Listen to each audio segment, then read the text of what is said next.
Eigen पखाल special गुरुवार जेहेतु साधा खाइले भल लगिवो नहीं गरम रे गरम भात सांगरे से पखाल आउ गोटे एपिसोडटे करने को जाऊँगी। आज पखाल कौन कौन आइटम ना पोई राइता, कलरा चुड़चुड़ा, कलरा गोटा भजा बहुत दिन पर खिया होची, गोटा बैगण भजा, कोशिला शाग चुड़चुड़ा, कलम शाग सब पखाल रखी था, सजना छुई राई भजा, देसी पियाज तो सब रही था, कंचा लंका।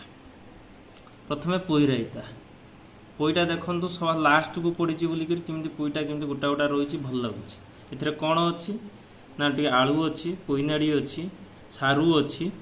टे बोईतालू अच्छी। प्रथम एगुड़ा सब भजा जीव तेल रे भजा पर जह्नी टिके भी पड़ी सब टिके पड़ी पड़ला कौन है ना प्रथम तेल पड़ो तेल पड़ला एगुड़ा सब सतुला जीव सतुला है जीरा टिके दिज्व, अदा रसुण पेस्ट अल्प टिके दिज्व, कंचा लंका छेचा टिके दिज्व, आपणकर तेजपत्र टिके दिज्व, दिखाई मसलाटा हो सारा टमाटर दिज्व, टमाटर है ये सब परिया दिज्व, ये परिया जो भजा हो रही तापर लास्ट को कौन तरकारी हो आसो 90% पोई पत्र पड़ो पोई राइता है। कलरा चुड़चुड़ा रे कौन कलरा टिके सारू थाए टिके आमर कदली कंचा कदली थाए आलू थाए एगुड़ा कौन करा प्रथम है अल्प तेल रे प्रथम हल्का तेल देकर एगुड़ाक सब सतुला सतुला है जीरा पियाज आउ कंचा लंका देकर एक चुड़चुड़ा बना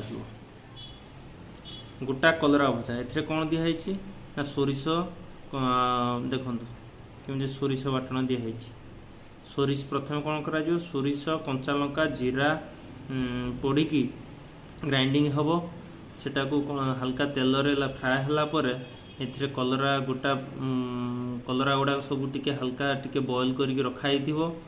तापर कौन करा ना से कलरा गुड़ा बाहर करके भाया लंबा लंबा काटिक तादेह मसला गुड़ा दिज्व तावारे गोटा भजा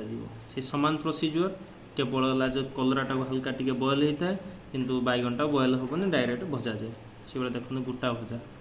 ये गोटा बैगन भजा भी खाइबे बहुत बढ़िया लगे। यहाँ जमी कोशिला शागर चुड़चुड़ा देखो बहुत बढ़िया होती शाग को बहुत पेस्ट कराई कंचा लंका फुटण